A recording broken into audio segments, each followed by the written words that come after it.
Hello everyone. तो ये हमारा थर्ड लेक्चर है और हम आज पढ़ने वाले हैं ह्यूमन रिप्रोडक्शन। तो इस चैप्टर में तो मेरे को ज़्यादा इंट्रोडक्शन देने की जरूरत नहीं कि हम क्या पढ़ेंगे, बहुत बाकी तब समझदारी हो। तो हम बता देते हैं कि इस चैप्टर में अपन पढ़ेंगे क्या, मेल रिप्रोडक्टिव ऑर्गन के बारे में और फीमेल रिप्रोडक्टिव ऑर्गन के बारे में पढ़ेंगे और उसके बाद डिटेल में थोड़ा जानेंगे और डायग्रामिक व्यू के साथ जानेंगे। डायग्रामिक व्यू आपको जरूरी इसलिए है क्योंकि जो बोर्ड्स की प्रिपरेशन कर रहे हैं उसे डायग्राम तो आता ही है, 5 नंबर का डायग्राम एक आता ही, चाहे वो मेल रिप्रोडक्टिव ऑर्गन का है या फीमेल रिप्रोडक्टिव ऑर्गन का है, पर आता है। तो अगर आपको डायग्राम आ जाता है उसमें फिर आपको पॉइंट शो करना पड़ेगा कि कहाँ पर क्या प्रेजेंट होता है, क्या स्ट्रक्चर होता है, तभी तो आपको 5 नंबर मिलेगा ना, नहीं तो आपको मिलेगा नहीं। तो इसीलिए मैंने जो है पूरे चैप्टर को डायग्राम के थ्रू समझाने की कोशिश की है। पर पहले जो है हम डायग्राम के बारे में नहीं जानेंगे, पहले जो है थोड़ा पार्ट हम डिटेल में पढ़ लेते हैं, उसके बाद डायग्राम में जाएंगे ताकि जो है आपको क्लियर अच्छे से हो जाए। पर डायग्राम पूरा अच्छे से क्लियर होगा, कोई टेंशन लेने की जरूरत नहीं है ना, कोई प्रॉब्लम नहीं होगा। दूसरी बात ये करते हैं कि हमने ना बीच बीच में गोल्डन की पॉइंट्स की बात की है, उसमें बहुत सारा पॉइंट है जिसमें के बारे में आपको प्रॉब्लम हो सकता है। जैसे कि आपको कोई टर्म है, लिबरेशन, सेमिनेशन है, इजाकुलेशन, इंसेमिनेशन, तो ये सारे वर्ड आपको सिमिलर लगेंगे कि एक जैसे लगेंगे, पर एक्चुअली ये सारे के सारे अलग अलग फंक्शन है ना। तो अलग अलग डेफिनेशन है सारे के सारे के। तो अगर आप उसमें अगर हल्का सा आप मिस्टेक करोगे तो आप समझो तो एक नंबर जो आप छोड़ दोगे। और नीट में भी ये क्वेश्चन ऐसे में ट्विस्टेड आते हैं, तो अगर आपको वहाँ नीट में अगर आप छोड़ते हो समझो तो 5 नंबर जाता है, बोर्ड एग्जाम में चले जाएगा तो 1 नंबर चला जाएगा। तो 1 नंबर की भी बहुत कीमत होती है, आपको सबको ही पता है कि नहीं। अगर आप फेल हो जाते हो तो 32 नंबर आ गया, मान लो फेल हो गया, तो आप 1 नंबर की कीमत तब पता चलती है। तो आप एक भी नंबर ना छोड़ो, इसलिए आप थोड़ा आराम से देखना है ना, कहीं भी इधर उधर देखने की जरूरत नहीं है भाई, बस कॉन्सेंट्रेट करना एक ही चीज में। बाकी मुझे ज़्यादा कहने की जरूरत नहीं है, ये चैप्टर बहुत ही इंटरेस्टिंग है। तो चलो बने रहते हैं ह्यूमन रिप्रोडक्शन के चैप्टर के साथ, और चलिए इस वीडियो को स्टार्ट करते हैं।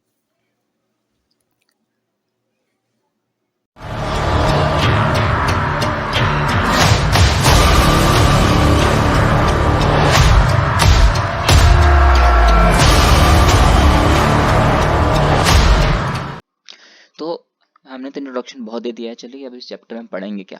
तो हमें इस चैप्टर में सिर्फ दो ही सिस्टम पढ़ना है। एक है मेल रिप्रोडक्टिव सिस्टम और दूसरा है फीमेल रिप्रोडक्टिव सिस्टम। तो पहले स्टार्ट करते हैं मेल रिप्रोडक्टिव सिस्टम। तो सावधान हो जाओ और पढ़ो अच्छे से। तो इसके अंदर हमें पढ़ना है चार चीज के बारे में, है ना। पहला है टेस्टिस। किसके बारे में? पहला है टेस्टिस, दूसरा है ससरी डक्ट, तीसरा है ससरी ग्लैंड और चौथा है एक्सटर्नल जेनिटिलिया, है ना। ये चार चीजें के बारे में हमें पढ़ना है इस चैप्टर में। तो पहले हम बात करते हैं एसेसरी डक्ट की। एसेसरी डक्ट के अंदर चार चीज प्रेजेंट होता है, वो कौन कौन सा है? रेयर टेस्टिस है, दूसरा है वास डिफरेंस, तीसरा है एपिडाइमिस और चौथा है वास डिफरेंस। ये चार चीज जो है इस डक्ट के अंदर आता है। एसेसरी ग्लैंड के अंदर भी तीन ग्लैंड प्रेजेंट होता है, कौन कौन सा? सेमिनल वेसिकल, प्रोस्टेट ग्लैंड और बल्बोयूरेथ्रल ग्लैंड। देखो ये हम चैप्टर पढ़ेंगे और अगर हम इसका इमेज ही ना देखें, मतलब कि फिगर नहीं देखें, तो फिर कोई फायदा नहीं है। डायग्राम देखना बहुत जरूरी है और डायग्राम अगर आप देखोगे ना तो ये चीज बहुत ही ज्यादा इजी हो जाएगा। जितना कॉम्प्लिकेटेड लग रहा है ना, पर बहुत ही इजी चैप्टर है ये, है ना। और एक्सटर्नल जेनिटलिया किसको कहते हैं? पेनिस को कहते हैं। हम एक एक करके सबको पढ़ेंगे भी और डायग्रामिक व्यू भी देखेंगे। पहले कुछ जान लेंगे तभी तो पता मजा आएगा ना डायग्राम देखने में। तो सबसे पहले बात करते हैं टेस्टिस की, है ना। टेस्टिस कहाँ सिचुएटेड होता है? तो टेस्टिस जो है ये स्कोटम में जाकर के सिचुएटेड होता है। कहाँ पर सिचुएटेड होता है? स्कोटम में सिचुएटेड होता है। और ये कि पॉच लाइक स्ट्रक्चर होता है, कि बैग लाइक स्ट्रक्चर होता है, जिसका काम क्या है? तो बॉडी से 2 to 2.5 degree Celsius body temperature कम करके रखना। मतलब हमारा बॉडी टेम्परेचर कितना होता है? 37 डिग्री सेल्सियस होता है ना। तो 37 डिग्री से ये कितना कम करके रखेगा? कम से कम मतलब 2.5 डिग्री टेम्परेचर कम करके रखेगा। तो क्या हो जाएगा? या तो 35 डिग्री सेल्सियस या तो फिर 34.5 डिग्री सेल्सियस जो है ये बॉडी टेम्परेचर इतना रखता है। ऐसा क्यों करता है? क्योंकि ये स्पर्मेटोजेनेसिस प्रोसेस करने में हेल्प करता है। क्लियर है? स्पर्मेटोजेनेसिस का मतलब क्या है? स्पर्म का फॉर्मेशन करने वाला प्रोसेस कहते हैं स्पर्मेटोजेनेसिस। और ये प्रोसेस करने में इस स्क्रोटम का बहुत ही मेन रोल होता है, इसीलिए ये जो बॉडी टेम्परेचर होता है वो थोड़ा कम करके रखता है, ताकि जो है इस प्रोसेस में तो कोई प्रॉब्लम ना आए, है ना। टेस्टिस जो है कि बहुत ही डेंस कवरिंग के साथ कवर्ड होता है। इसकी लेंथ की बात करो तो 4 to 5 सेंटीमीटर का होता है और विड्थ की बात करो तो 2 to 3 सेंटीमीटर का होता है। क्लियर है? लेंथ और विड्थ बहुत इंपॉर्टेंट है। तो अगर आपको इसमें ट्रिक जानना है तो सबसे पहले विड्थ याद करो, क्योंकि अगर विड्थ याद कर लोगे तो क्या है? 2 to 3 सेंटीमीटर, 3 के बाद क्या आता है? 4 और 4 के बाद 5, तो इसकी लेंथ हो जाएगी, है ना। इससे ज्यादा इजी ट्रिक क्या सोचोगे? तो देखो अब बात करते हैं मेल एक्सटर्नल जेनेटिलिया की, जिसको अपन ने क्या कहा था, पेनिस कहा था। पेनिस जो है ये किससे बना होता है, क्या स्पेशल टिश्यू से बन मिल करके बना होता है। उस टिश्यू का नाम क्या है, इरेक्टाइल टिश्यू। उस टिश्यू का नाम क्या है, इरेक्टाइल टिश्यू। ये बहुत इंपॉर्टेंट है नीट के रिगार्डिंग भी और आपके बोर्ड एग्जाम के रिगार्डिंग भी। अगर हम बात करें तो पेनिस का जो इंड होता है उसमें लार्ज इंड होता है, जिसको कहते हैं ग्लैंस पेनिस। क्या कहते हैं, ग्लैंस पेनिस। पेनिस के जो एंड होते हैं वो जो होता है, एंड जो होता है वो इनलार्ज होता है, उसको हम कहते हैं ग्लैंस पेनिस। और उस ग्लैंड पेनिस भी जो है कि लूजली स्किन से कवर्ड होता है, लूजली फोल्ड ऑफ स्किन से कवर्ड होता है। वो कहते हैं फोर स्किन। मतलब कि एक पेनिस है, पेनिस का वो जो एंड लेयर है उसको हमने क्या कहा, ग्लैंस पेनिस। और उस ग्लैंस पेनिस भी एक स्किन से कवर्ड है, उस स्किन का नाम है फोर स्किन। क्लियर है। अब आते हैं male accessory gland. Accessory gland हमने देखा था ना, सेमाइनल वेसाइकल, प्रोस्टेट और बल्बो यूरेथ्रल। अब बताते हैं कि सेमाइनल वेसाइकल जो है ये दो होते हैं, प्रोस्टेट ग्लैंड एक होता है और दो बल्बो यूरेथ्रल ग्लैंड प्रेजेंट होते हैं। इसकी जब हम फिगर देखेंगे, डायग्राम देखेंगे, तब आप इजिली समझ सकते हो, है ना। तीनों का काम क्या है, तो तीनों का काम है फ्रुक्टोज को सिक्रीशन करना, कैल्शियम का सिक्रीशन करना और डिफरेंट एंजाइम को सिक्रीशन करना ही इनका क्या है, प्रोसेस है, एक काम है ना। और लास्ट क्या है, ये जो बल्बो यूरेथ्रल ग्लैंड है ना, ये बहुत इंपॉर्टेंट है। क्यों इंपॉर्टेंट है, क्योंकि ये बल्बो यूरेथ्रल ग्लैंड जो है ये आगे जाकर क्या करते हैं, लुब्रिकेशन ऑफ पेनिस करते हैं। मतलब कि पेनिस का लुब्रिकेशन कराने में हेल्प करता है। ये बल्बो यूरेथ्रल ग्लैंड क्या करता है, तो पेनिस का लुब्रिकेशन करवाता है। मतलब कि स्पर्म का पास यही, मतलब स्पर्म का जो पास है यही करवाएगा। ये अब देखो, अब ये है फिगर, बहुत इंपॉर्टेंट है इसको समझना। देखो बहुत इजी वे से समझेंगे अपन, है ना। ये एक इंटीरियर व्यू है, सिंपल सी बात है। ये फिगर हम देखना है कैसे। देखो सबसे पहले बात किया था कि हमने टेस्टिस है, ये रहा हमारा, ये जो है टेस्टिस है ना। दो टेस्टिस है कि नहीं है, सिंपल सी बात है, टेस्टिस तो दो ही होंगे ना। अब यहाँ ये इसका काम क्या है, तो ये स्पर्म का फॉर्मेशन करने का। देखो ये स्पर्म जो है ये, देखो एक मिनट में पेन दूसरा ले लेता हूँ, ये हाईलाइटर को चेंज करना है मेरे को। ये जो है यहाँ से क्या रिलीज हो रहा है, स्पर्म रिलीज होगा, धीरे धीरे क्या होगा, इसके थ्रू ऊपर बढ़ता जाएगा, बढ़ता जाएगा, बढ़ता जाएगा और यहाँ आगे आएगा। यहाँ इसके आगे आते आते यहाँ जैसे ये आएगा ना, तो यहाँ पर एक ग्लैंड प्रेजेंट है। उस ग्लैंड का नाम क्या है, सेमाइनल वेसाइकल। तो सबसे पहले स्पर्म कहाँ पर पहुंचा है, इस सेमाइनल वेसाइकल के पास पहुंचेगा। और ये सेमाइनल वेसाइकल क्या करेगा, स्पर्म को धीरे से आगे लेकर के जाएगा। अब ये स्पर्म जो है धीरे धीरे आगे जाएगा तो कहाँ पहुंचेगा, इस ग्लैंड के पास पहुंचेगा, जो कि ग्लैंड का नाम है प्रोस्टेट ग्लैंड। तो अब स्पर्म कहाँ पहुंच गया है, इस प्रोस्टेट ग्लैंड के पास जाके पहुंच चुका है। अब ये प्रोस्टेट ग्लैंड से आगे बढ़ेगा, स्पर्म आगे आएगा और इस जगह पर जाकर मिल जाएगा। तो अब देखो, तो ये जो है ये कौन सा ग्लैंड है, ये है बल्बो यूरेथ्रल ग्लैंड। और हमने कहा था ना, बल्बो यूरेथ्रल ग्लैंड कितने होते हैं, दो होते हैं। देखो एक ये रहा और एक ये रहा। यहाँ पर आकर प्रेजेंट होगा और यहाँ से फिर स्पर्म क्या होगा, धीरे से इससे पास होता जाएगा और इस यहाँ से जो है रिलीज हो जाएगा। ऐसा होता है क्या। अगर हम बात करें यूरिन की, तो यूरिन कहाँ से आता है, तो यूरिन जो आएगा इस यूरेथ्रस से आएगा, यूरेटर से आएगा। यूरेटर से बाद कहाँ आएगा, तो सिंपल सी बात है, यूरेटर पे कब आता है, तो यहाँ किडनी होता है। यहाँ पर किडनी मान लो, या किडनी है, ऐसा नहीं होता है पर मान लो ना, क्या जाता है, माइट नहीं पड़ते क्या। तो यहाँ पर किडनी है, किडनी से क्या होगा, किडनी का काम क्या है, फिल्ट्रेशन करना। क्यों क्या करना है, क्योंकि हम उसको कहते हैं फिल्ट्रेशन यूनिट भी कहते हैं उसको, फिल्ट्रेशन यूनिट कहते हैं। नेफ्रॉन को किडनी के अंदर प्रेजेंट होता है, वो ब्लड का फिल्टर करता है, जो वेस्ट प्रोडक्ट होता है उसको क्या करता है, यूरिन के थ्रू रिलीज करता है बॉडी के बाहर। तो यहाँ से क्या होगा, ये यूरिन जो है ये यूरेटर पाएगा, यूरेटर जो है क्या करेगा, यहाँ पर यूरिनरी ब्लाडर पास पहुंचाएगा। और यूरिनरी ब्लाडर जो है यहाँ पर इसको यूरिन को क्या करेगा, यूरिन को भर कर रखेगा। और यूरिन जो है फिर इसी के थ्रू क्या आएगा, इस सेमिनल वेसिकल से होते करते प्रोस्टेट ग्लैंड से होकर के किधर से आएगा, इस बल्बो यूरेथ्रल ग्लैंड से ही आगे यूरिन भी रिलीज होगा। तो आपको जानने इम्पोर्टेंट यहाँ पर यह है कि इस ग्लैंड, ये जो प्रोस्टेट ग्लैंड है वहां पर क्या है, सिर्फ तो वहां पर स्पर्म रह रहा था। लेकिन बात करो तो ये जो बल्बो यूरेथ्रल ग्लैंड है, इस बल्बो यूरेथ्रल ग्लैंड में तो दोनों चीज आ रहा है ना, एक बार स्पर्म भी आ रहा है, दूसरा यूरिन भी इसी के थ्रू जाता है ना। तो यहाँ पर बल्ब यूरेथ्रल का मेन रोल ये है ना कि अगर जो है अगर स्पर्म जा रहा है और तो पहले स्पर्म को ही जाने देगा, उसके बाद यूरिन को पास करेगा, और अगर यूरिन अगर रिलीज हो रहा है तो पहले यूरिन को ही जाने देगा, उसके बाद स्पर्म को रिलीज करेगा। तो जो ये सेंसेशन का काम कौन कर रहा है, तो ये बल्बो यूरेथ्रल ग्लैंड ही करता है। क्लियर है आपको? हाँ, जो लड़के होंगे वो तो तुरंत समझ गए होंगे मैं क्या कहना चाहता हूँ। चलो के लिए ये डायग्राम तो आपको समझ गया आ गया होगा ना कि कहाँ पर क्या प्रेजेंट है। अब तो कोई समझाने की जरूरत नहीं है समझाने की जरूरत है ना। यहाँ पर क्या है, ये जो है ये हम क्या कहते हैं, पेनिस कहते हैं। मैंने क्या कहा था, पेनिस के एंड को हम क्या कहेंगे, इन लार्ज एंड को क्या कहेंगे, ग्लैंस पेनिस। ये है ग्लैंस पेनिस, और ग्लैंस पेनिस को ही प्रीप्यूस भी बोला जाता है कहीं कहीं। क्लियर है? अब इसके ऊपर भी एक लेयर होता है, उस लेयर को हम क्या कहे थे, फोर स्किन। याद है?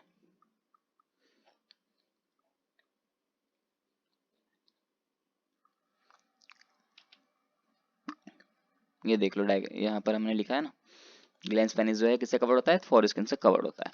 अब समझ में आ गया होगा। अब आगे बढ़ते हैं। देखो ये हमें पढ़ना है फॉर्मेशन ऑफ स्पर्म, है ना। हमें पढ़ना है फॉर्मेशन ऑफ स्पर्म, स्पर्म का फॉर्मेशन होता कैसे है। तो स्पर्म का फॉर्मेशन होता है इस मेल गैमेटोफाइट के थ्रू, और ये मेल गैमेटोफाइट का ही काम होता है कि वो मेल गैमेट को प्रोड्यूस करे।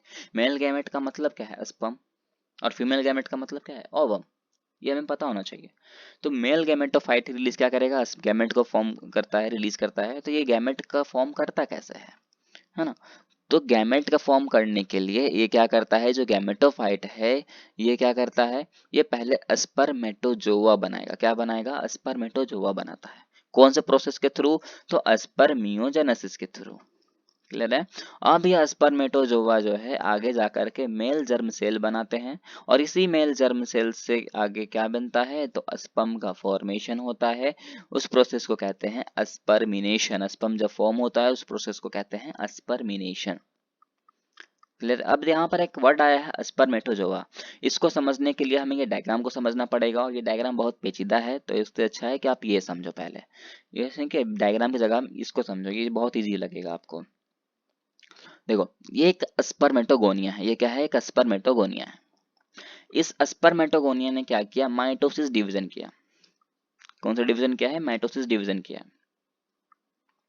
देखो मियोसिस और माइटोसिस दो डिवीजन होते हैं, आप सबको पता होना चाहिए, है ना।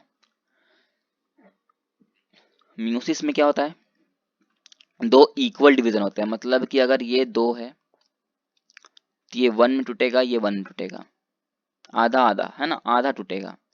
लेकिन माइटोसिस में क्या होता है कि अगर ये 2n है तो ये भी 2n टूटेगा, और ये भी 2n में टूटेगा। मतलब दोनों डिप्लॉयड है, तो मतलब एक डिप्लॉयड है, अगर उसका माइटोसिस होगा तो दोनों डिप्लॉयड डिप्लॉयड में टूटेंगे। तो ये आपको याद रखना है, मियोसिस और माइटोसिस में डिफरेंस क्या है। तो ये जो स्पर्मेटोगोनिया है उसने क्या किया है, माइटोसिस डिवीजन किया है, मतलब दो स्पर्मेटोगोनिया में तोड़ दिया अपने आप को। तो ये जो टूटा है उसको हमने कह दिया है प्राइमरी स्पर्मेटोसाइट। किसमें टूट गया है, ये प्राइमरी स्पर्मेटोसाइट में टूटा। अब ये प्राइमरी स्पर्मेटोसाइट में टूट गया। अब ये प्राइमरी स्पर्मेटोसाइट क्या कर रहा है, तो दो स्पर्मेटोसाइट्स में टूट रहा है ना। इसमें इसमें कौन सा डिवीजन हुआ, तो मियोटिक डिवीजन। लेकिन अभी हमने क्या कहा, यहाँ पर कौन सा डिवीजन हुआ था, माइटोसिस। और यहाँ कौन सा हो रहा है, मियोटिक। इसीलिए हमने कहा है कि ये जो मियोटिक डिवीजन है कितनी बार हुआ है, तो ये पहला था। इसलिए हमने कहा कि ये प्राइमरी स्पर्मेटोसाइट्स में क्या हो रहा है, फर्स्ट मियोटिक डिवीजन से होगा। और वो फर्स्ट मियोटिक डिवीजन होने से क्या हो जाएगा, ये प्राइमरी स्पर्मेटोसाइट टूट जाएगा किसमें, तो ये सेकेंडरी स्पर्मेटोसाइट में टूटेगा। क्लियर है? और ये सेकेंडरी स्पर्मेटोसाइट क्या करेगा, जब सेकेंड मियोटिक डिवीजन होगा तो ये टूट जाएगा स्पर्मेटिड में। और इस स्पर्मेटिड का, है ना, ये जो स्पर्मेटिड है, इस स्पर्मेटिड का जब डिफरेंशिएशन किया जाएगा तब हमें स्पर्मेटोजोआ मिलेगा। तब क्या मिलता है, स्पर्मेटोजोआ। तो सोचो इतने सारे प्रोसेस होते हैं तब जाके हमें क्या मिलता है, ये स्पर्मेटोजोआ मिलता है।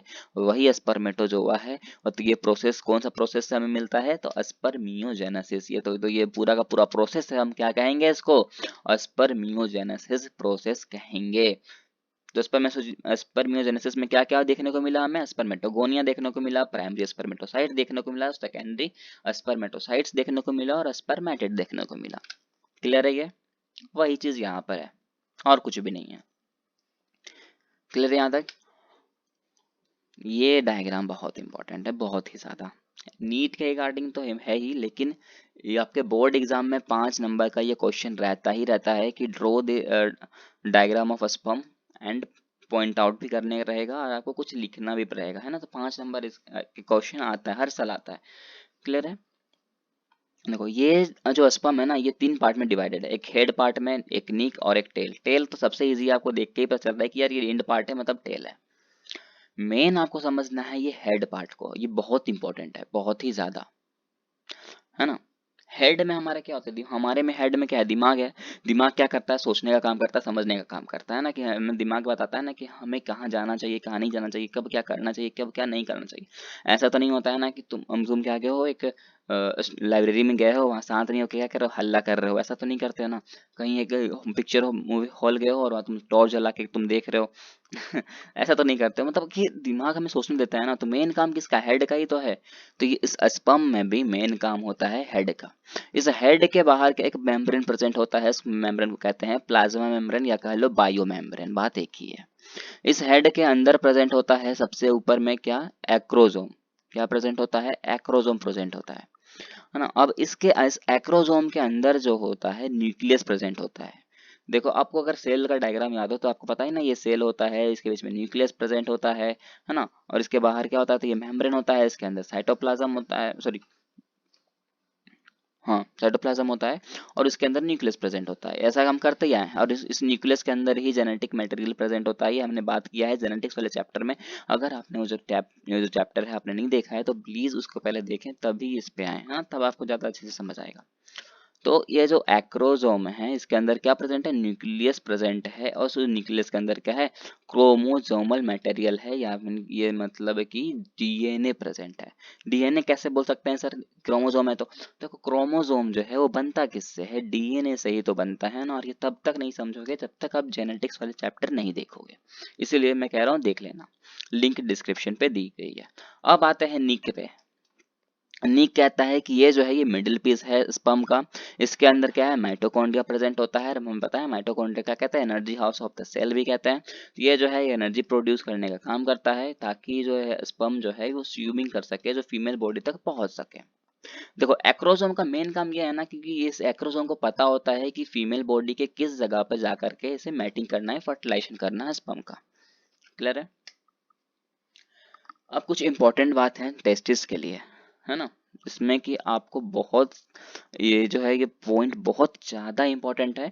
अगर इसे याद कर लिया तो ये जो है बोर्ड एग्जाम हो चाहे नीट हो, उसमें क्वेश्चन आते ही आए। आप अगर ये याद कर लोगे तो आप एक भी क्वेश्चन नहीं छोड़ोगे, ठीक है। तो पहला पॉइंट कह रहा है कि जो मेल जर्म सेल है, ये क्या करता है, स्पर्म का फॉर्मेशन करता है। मेल जर्म सेल क्या करता है, तो स्पर्म का फॉर्मेशन करता है।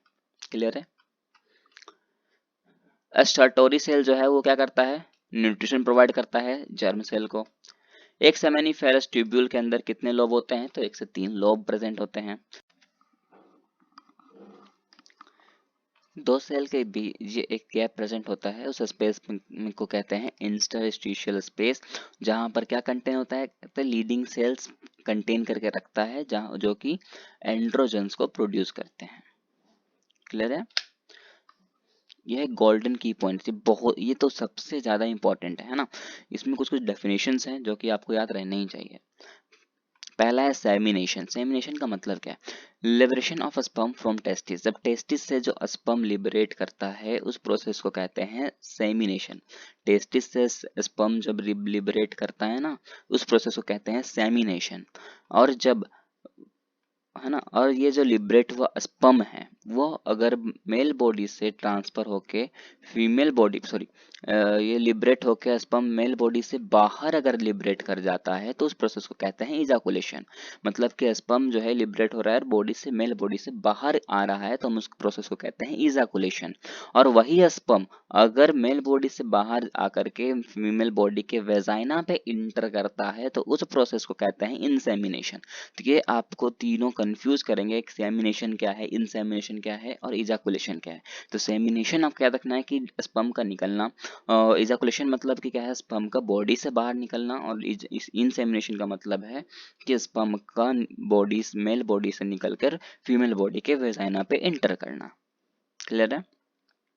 हमें एक चीज पता है कि जो स्पर्म होता है बहुत सारे मिलियन ऑफ स्पर्म निकलते हैं। अगर हम बात करें एक 1 ml ऑफ सीमेन में 1 ml ऑफ सीमेन में कितना था, 20 to 120 million of sperm present होते हैं। सोच सकते हो कितना ज्यादा स्पर्म प्रेजेंट है। पर मैटिंग करने के लिए क्या चाहिए, सिर्फ एक स्पर्म चाहिए और एक वर्म चाहिए, है ना, तभी तो मैटिंग करते हैं ना। फिर बात करते हैं तो Leydig cell mature at 10 years of age. जो लीडिंग सेल होती है वो 10 ईयर के एज पर ही मैच्योर हो जाती है, जो कि किसका फॉर्मेशन करती है, तो ये एंड्रोजन का फॉर्मेशन करती है। क्लियर है आपको? फिर बात करते हैं तो ये 65 to 74 days are required to complete the cycle of spermatogenesis in human being. Spermatogenesis का साइकिल कंप्लीट होने के लिए कम से कम 64 to 74 डेज का रिक्वायरमेंट होना ही चाहिए। तो अब ये कुछ क्वेश्चन है जो आपको करना है ना। तो पहला क्वेश्चन क्या कह रहा है, spermatogenesis process occurs in. Spermatogenesis process किस वे होता है? पहला है रेड टेस्टिस, दूसरा सेमिनिफेरस ट्यूब्यूल्स, तीसरा है स्पेचुला टेस्टिस, या फिर चौथा मेंडिस्टेरियम टेस्टिस। देखो अभी तक हमने सिर्फ दो इसी की बात की है ना, सेमिनिफेरस ट्यूब्यूल तक ही देखा है। अगर आपको याद हो, अगर अभी तक आपने अगर अच्छे से देखा हो तो आप आंसर बता दोगे कि आंसर जो है ये सेकंड है, क्योंकि हमने इसके बारे में अभी तक जिक्र भी नहीं किया है। क्लियर है?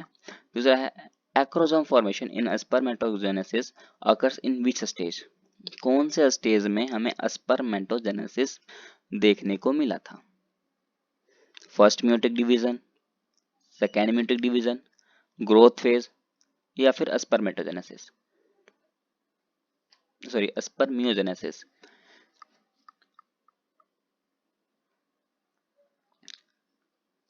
थोड़ा टाइम देता हूँ आपको, 20 सेकेंड के, 20 सेकेंड के अंदर आपको इसका आंसर आपको याद करना है। अब ठीक है, 20 सेकेंड है आपके पास, जल्दी से इसका आंसर आप खुद बताओ।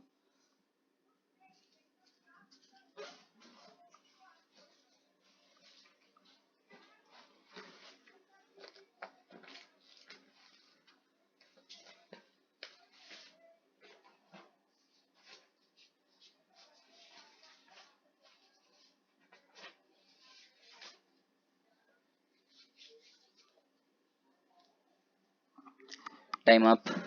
इसका आंसर क्या होगा आपको अगर आपने अभी तक कमेंट कर दिया है तो अच्छी बात है, पर अगर आपने नहीं किया तो इसका आंसर मैं बताता हूँ। इसका आंसर होगा स्पर्मियोजेनेसिस। अगर अभी तक आपने अच्छे से देखा है तो आप इसका आंसर समझ गए होंगे। लास्ट है 10 oogonia yields 10 प्राइमरी oocytes। देखो ये जो है ना, ये आपको तब आपको कंप्लीट होगा जब मैंने फीमेल रिप्रोडक्टिव सिस्टम कंप्लीट कराऊंगा। एक्चुअली मैं बता देता हूँ इसका आंसर। देखिए एक oogonia में ना एक प्राइमरी oocyte बनता है, तो 10 oogonia में कितने बनेंगे? 10 प्राइमरी oocyte ही बनेंगे। तो अगर 10 प्राइमरी oocyte बनेंगे तो कितने जो है कितने oogenesis होगा, तो 10 oogenesis का प्रोसेस होगा, मतलब है ना। तो इसका आंसर जो है वो 10 होगा, मतलब ये 2 है ना। एक्चुअली ये मैं कभी बताऊंगा, पर यहाँ क्वेश्चन मैंने दे दिया है तो इसलिए मैंने सॉल्व कर दिया है। ओके, अब आते हैं फीमेल रिप्रोडक्टिव सिस्टम में, जो कि बहुत ही इंपॉर्टेंट है और यहाँ ये भी बहुत ही मजेदार है ना। तो देखो मेल रिप्रोडक्टिव सिस्टम जिस तरह पहले हमने देखा क्या कुछ कुछ बारे में, उसके बाद किया, फिर हमने उसके डायग्राम पे देखा। अब उसमें भी फीमेल में भी उसी तरह करेंगे, पहले कुछ जान लेंगे फिर जाएंगे डायग्राम की ओर। तो सबसे पहला पॉइंट कहता है क्या कि इसके अंदर हमें क्या पढ़ना है। तो इसके अंदर हमें देखने को मिलेगा कि ओवेरीज होते हैं। कितने ओवेरीज होंगे? पेयर्ड ओवेरीज होगा, मतलब 2 ओवेरीज होगा। दूसरा क्या है, फेलोपियन ट्यूब होता है प्रेजेंट, यूटेरस होता है, सर्विक्स होता है, वेजाइना भी होता है और एक्सटर्नल जेनिटिलिया होते हैं। लेकिन आपको एक चीज मिसिंग दिख रहा होगा, कौन सा, accessory gland, sorry accessory duct, ये जो है इसमें प्रेजेंट नहीं होता है। क्लियर है? एक्सटर्नल जेनिटिलिया इसमें भी है, उसमें भी था, टेस्टिस था उसमें, यहाँ पर क्या है, ओवेरीज है ना। अब बात करते हैं इसके अलावा, है ना, इसके अलावा फीमेल बॉडी में भी एक ग्लैंड प्रेजेंट होता है, उस ग्लैंड का नाम है ममेरी ग्लैंड। मेमोरी ग्लैंड जो है ये भी एक तरह से जो है सपोर्ट प्रोवाइड करती है स्ट्रक्चरली या फिर फंक्शनली। कब सपोर्ट प्रोवाइड करती है, तो ओव्यूलेशन के टाइम सपोर्ट प्रोवाइड करती है, फर्टिलाइजेशन के भी टाइम सपोर्ट प्रोवाइड करता है, और प्रेगनेंसी में भी सपोर्ट प्रोवाइड करती है, बर्थ के टाइम भी, और चाइल्ड केयर में भी ये हेल्प करता है। क्लियर है आपको? ये सब तो लॉजिक सी बातें हैं, है ना, मैंने कुछ भी ज्यादा नहीं कहा है। अब हम सबसे पहले पढ़ने हैं किसके बारे में, ओवेरी के बारे में। ओवेरी क्या है, प्राइमरी सेक्स ऑर्गन है, फीमेल बॉडी का क्या है, ये प्राइमरी सेक्स ऑर्गन है जो प्रोड्यूस करता है फीमेल गैमेट को, जिसको कहते हैं ओवम। और ये ओवम जब किसी भी स्पर्म के साथ मिलता है तो मैटिंग करता है, और साथ ही साथ इसके अलावा 7 ओवेरियन हार्मोन भी प्रेजेंट होते हैं, अभी ये सिक्रीट करता है। अगर ओवेरी की लेंथ की बात करो तो होता है 2 to 4 सेंटीमीटर। अब यहाँ पर एक बात समझना, ये जो ओवेरी है ना, ये कनेक्ट किसके थ्रू होता है, कनेक्ट टू पेल्विक वॉल, है ना। ये जो है, एक मिनट, ये जो ओवेरी है ये किसके थ्रू कनेक्टेड है, तो पेल्विक वॉल से कनेक्टेड होता है, और इसी पेल्विक वॉल के थ्रू एक लिगामेंट से कनेक्ट होता है यूटेरस भी। ध्यान समझना कि मैंने यहाँ दो चीज कहा है, पहली बात तो ओवेरी कनेक्ट किसके थ्रू होती है, पेल्विक वॉल के थ्रू, और पेल्विक वॉल से ही एक लिगामेंट के थ्रू यूटेरस अटैच होता है। क्लियर है? Very good. अब आते हैं ओवेरी के बारे में ही बात कर रहे हैं, तो ये जो ओवेरी होता है ये कवर्ड होता है एक थीन इपिथीलियम से, जो कि इसमें प्रेजेंट करता है, विच इनक्लोजेस स्ट्रोमा, है ना। एक क्या होता है, ये कवर्ड किसके थ्रू कवर्ड है, तो एक थीन इपिथीलियम से कवर्ड होता है, विच इनक्लोजेस स्ट्रोमा। स्ट्रोमा का अंदर दो जोन प्रेजेंट होते हैं। कौन कौन से जोन होते हैं, तो एक होता है पेरिफेरल जोन, एक होता है इनर जोन। पेरिफेरल में क्या प्रेजेंट होता है, कॉर्टेक्स, और इनर में प्रेजेंट होता है मेड्यूला। ये आपको याद रखना है। अब बात करना है हमें फैलोपियन ट्यूब के बारे में। देखो एक सीरीज के तरह जा रहे हैं ना, पहले ओवेरी को कंप्लीट किया, अब आते हैं फैलोपियन ट्यूब में। और फैलोपियन ट्यूब एक लॉन्ग ट्यूब होता है जो कि 10 to 12 सेंटीमीटर का ट्यूब होता है, और इसी ट्यूब के अंदर ही फर्टिलाइजेशन का प्रोसेस होता है। और मैं बता दूं वो भी कहाँ होता है, तो उस एम्पुलरी रीजन में होता है। क्लियर है? इसके अंदर क्या प्रेजेंट है, देखो फिम्बराई प्रेजेंट है होता है, जो कि ओवम को कलेक्ट करेगा। फिर आता है इनफंडिबुलम, जो कि एक फनल शेप का होता है, जो ओवम को आगे भेजेगा, है ना। उसके बाद आता है एम्पुला, और ये इसी एम्पुला के अंदर ही क्या होता है, मैटिंग होता है दोनों, एक स्पर्म और एक ओवम के बीच मैटिंग वहीं पर होता है, फर्टिलाइजेशन का प्रोसेस यहीं पर होता है। और एक उसके बाद आता है इस्थमस, जो कि क्या करता है, ये यूटेरस से जाकर के ज्वाइन हो जाता है। और हमें पता है ये जो यूटेरस है कैसा, कहाँ किसके थ्रू अटैच होता है, तो इस पेल्विक वॉल से अटैच होता है लिगामेंट के थ्रू। और दूसरी बात, ये यूटेरस जो है इसका शेप कैसा होता है, तो एक इन्वर्टेड पियर के शेप के जैसा होता है। अब हम बात कर रहे हैं यूटेरस की, तो यूटेरस के अंदर 3 वाल होते हैं जिसको हम कहते हैं यूटेराइन वाल। कौन कौन से लेयर होते हैं, एक्सटर्नल लेयर, मिडिल लेयर और इनर लेयर। एक्सटर्नल लेयर को हम कहते हैं पेरीमेट्रियम, मिडिल लेयर को कहते हैं मायोमेट्रियम, और इनर लेयर को कहते हैं एंडोमेट्रियम। देखो यहाँ पर आपको एक तुरंत मैं यही बता देता हूँ, क्योंकि बार बार एक ही चीज को रिपीट करना अच्छी बात नहीं है। देखो एक्सटर्नल लेयर जो है पेरीमेट्रियम है, ये आउटर लेयर है, बस इतना याद रखना है ना। मिडिल लेयर जो है ये मायोमेट्रियम होता है, ये क्या करता है, ये कॉन्ट्रक्शन प्रोवाइड करता है जब बेबी का पार्चुरेशन करवाया जाता है। पार्चुरेशन का मतलब है डिलीवरी, है ना। जब बेबी की डिलीवरी होती है तो ये मायोमेट्रियम ही हेल्प करता है, कॉन्ट्रक्शन प्रोवाइड करता है, हाईली कॉन्ट्रक्शन प्रोवाइड करता है।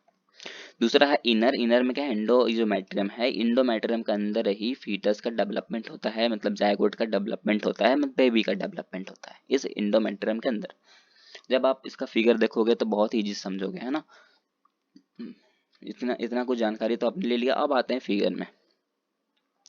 अब देखो यहाँ पर से क्या हुआ ना, इसने ये क्या किया, ये क्या है, ओवेरीज, ओवेरीज है ना, ये क्या करेंगी, ओवम बनाएगी, ओवम बनाएगी और कहाँ से जाएगा, तो ये ओवम जो है ये बनाएगी और इस कहाँ जाएगा, इस इनफंडिबुलम से जाएगा जो कि फनल शेप का है।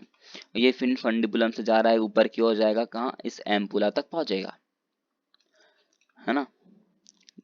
देखो ये फिमरे ये कैसा है, फिंगर लाइक स्ट्रक्चर है कि नहीं है, और ये फिमरे ने क्या किया, एक तरह से ओवम को क्या किया, कलेक्ट किया कि नहीं किया, बिल्कुल किया। और ये ओवम को कलेक्ट करके कहाँ भेज रहा है, इस फनल शेप में भेज रहा है, इन फंडिबुलम में भेज रहा है आगे। और ये कहाँ तक आएगा, ये एम्पुलरी रीजन तक यहाँ आकर रुक जाएगा, यहाँ पर आके रुक जाएगा, है ना, यहाँ पर आके रुक जाएगा। तो अब बात करते हैं ये मैटिंग करेगा कैसे। देखो सिंपल सी बात है, यहाँ पर मेन का क्या हुआ, इंसेमिनेशन हुआ। इंसेमिनेशन हुआ मतलब ये स्पर्म जो है ये बॉडी, इस फीमेल बॉडी के वेजाइना में इंटर कर गया। अब ये इंटर कर गया, ये तो ये स्पर्म जो है मूव करेगा, इधर इधर यहाँ तक आएगा, यहाँ तक जाएगा, ऐसे जाते रहेगा। सिंपल सी बात, एक स्पर्म तो है नहीं, मिलियंस ऑफ स्पर्म निकलते हैं, लेकिन मैटिंग तो सिर्फ एक के साथ होने वाली है। और सिंपल सी बात है, मैंने बताया था स्पर्म में भी एक एक्रोसोम प्रेजेंट होता है, जिससे पता होता है कहाँ जाकर के मैटिंग करनी है। तो सभी एक ही जगह जाएंगे मैटिंग करने के लिए, जहां पर ओवम है। तो ये जा रहा है स्पर्म ओवम के पास, इस तरह जाएगा और यहाँ पर इसे ओवम मिल जाएगा। अब यहाँ पर इसने क्या कर लेगा, मैटिंग कर लेगा। मैं हाईलाइट कर देता हूँ यहाँ पर कि ये जो है इसने यहाँ पर क्या कर लिया, इस रीजन पे क्या कर लिया, इस एम्पुलर रीजन पे जा करके मैटिंग कर लिया है ना, क्या कर लिया, यहाँ पर मैटिंग कर लिया। क्लियर है। अब मैटिंग करने के बाद देखो, अब यहाँ मैटिंग कर लिया, मैटिंग करने के बाद क्या होगा, अब फीटस का डेवलपमेंट भी तो होना है। यहाँ तो मतलब मैटिंग किया, मतलब कि यहाँ क्या हो रहा है, फर्टिलाइजेशन का प्रोसेस हुआ। अब फर्टिलाइजेशन होने के बाद क्या होगा, तो यहाँ बेबी का डेवलपमेंट भी तो करना है। तो बेबी का डेवलपमेंट होगा इस यूटेरस के अंदर, है ना। ये देखो सिंपल सी बात है, ये यूटेराइन कैविटी है, यूटेराइन वॉल है। तो ये यूटेराइन वॉल है, तो इसके अंदर की जो प्रोसेस, ये जो है, ये हमने बताया था ना, यूटेरस के 3 वॉल होते हैं, कौन कौन से, इंडोमेट्रियम, मायोमेट्रियम, पेरीमेट्रियम। तो ये रहा, यहाँ पर आकर के बेबी का क्या होगा, इस डेवलपमेंट होगा, इस अंदर, यहाँ के अंदर में, यहाँ पर क्या हो रहा है, बेबी का डेवलपमेंट हो रहा है। तो यहाँ पर बेबी का डेवलपमेंट हो रहा है, तो ये कौन सा लेयर है, इनर लेयर है। इनर लेयर का हमने नाम क्या रखा है, इंडोमेट्रियम। क्लियर है आपको यहाँ तक। यहाँ पर बेबी का डेवलपमेंट होगा, जो कि क्या करेगी, इसको अच्छे से रखेगी, है ना, यहाँ पर अच्छे से रखेगा। और ये मायोमेट्रियम, ये ले जो है, ये क्या करेगा, हाईली कॉन्ट्रैक्शन प्रोवाइड करेगा। और ये पेरीमेट्रियम जो है, ये आउटर लेयर है, इस तरह का। यहाँ तक क्लियर है आपको। बस वही चीज़ मैंने यहाँ लिखा है जो आपको मैंने बताया है। बस आपको ये चीज़ याद रखना है कि इस मायोमेट्रियम जो होता है, ये क्या करता है,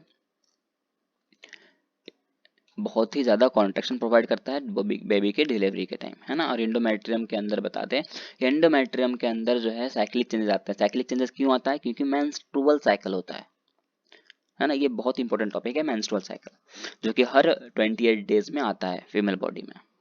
देखो हमने तो बोल दिया ओवम बन गया, पर ओवम बनता कब है, बनता कैसे है, वो हमें नहीं पता। तो वो बनता है मेंस्ट्रुअल साइकिल के टाइम ही, है ना। कब बनता है वो हम बात करेंगे, पर अभी वो टॉपिक आया नहीं है, तो थोड़ा देर वेट करो, सब्र का फल मीठा होता है। अब बात करते हैं एक्सटर्नल जेनेटिलिया की। एक्सटर्नल जेनेटिलिया का मतलब क्या है, एक्सटर्नल जेनेटिलिया का मतलब क्या है, देखो देखो पीछे तो देखो। एक्सटर्नल जेनेटिलिया का मतलब है, अरे यार मैंने यहाँ नहीं लिखा है क्या, मतलब है वेजाइना।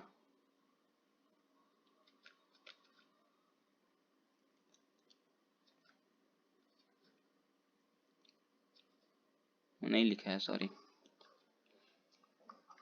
चलो कोई बात नहीं, एक्सटर्नल जेनेटिलिया पे आते हैं, है ना, जिसको हम क्या कहते हैं, वेजाइना ही कहते हैं। इसके अंदर क्या है, 4 चीजें हैं। मॉन्स पेबुस है, लिबिया मेजोरा है, लिबिया माइनोरा है, हाइमन है और क्लाइटोरिस है।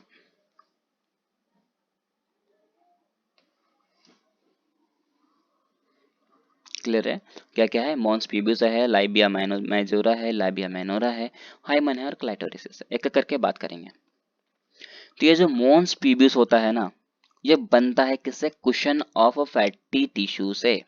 किससे कवर्ड होता है, कुशन ऑफ फैटी टिश्यू से कवर्ड होता है। मैं बार बार रिपीट इसलिए कर रहा हूँ क्योंकि आप इसमें कंफ्यूज हो जाओगे, क्योंकि ये सब में एक ही जैसा नाम आपको लगेगा।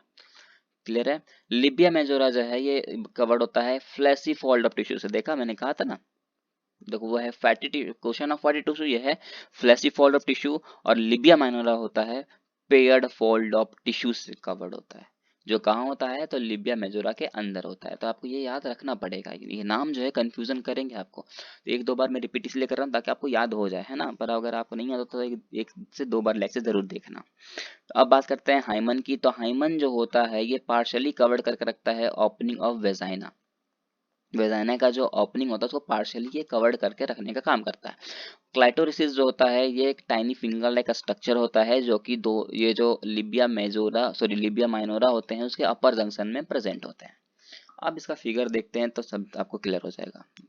क्लियर है, देखो एक्सटर्नल जेनिटेलिया मतलब कि क्या हमने बोला, वेजाइना, उसी को हम वल्वा भी कहते हैं। क्लियर है,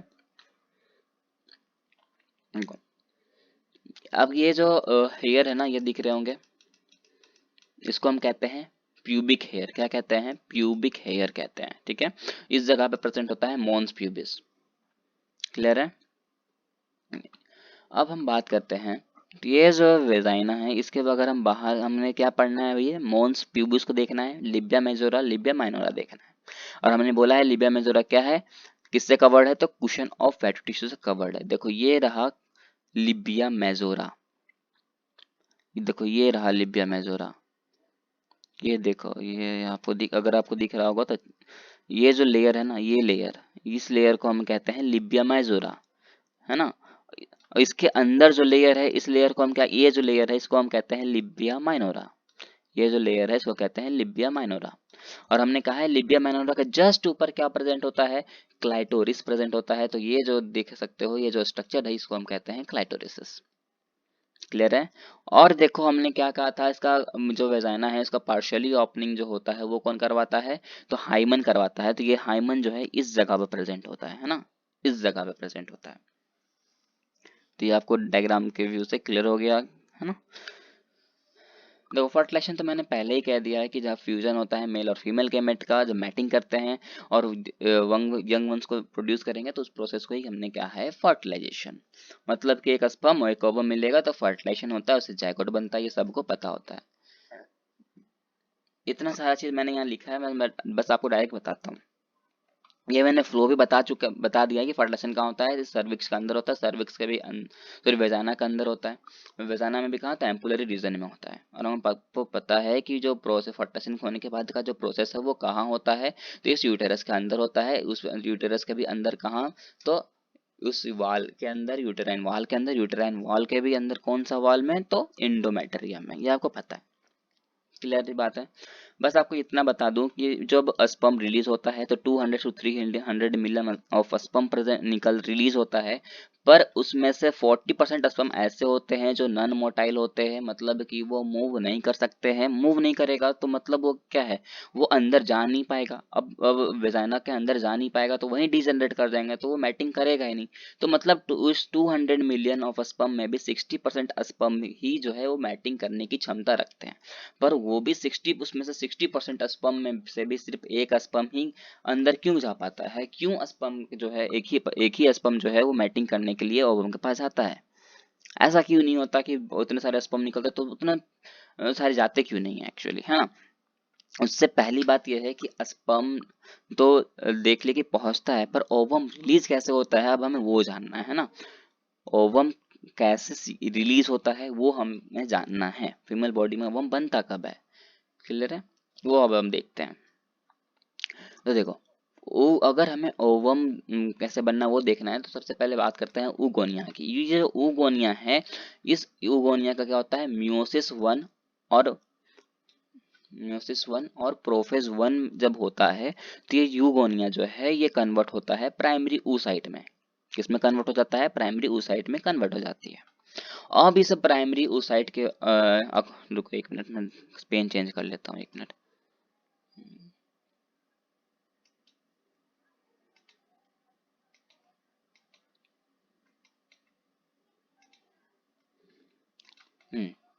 ये कलर ठीक है। देखो ये किस में टूट गया, ये प्राइमरी oocyte में टूट गया, है ना।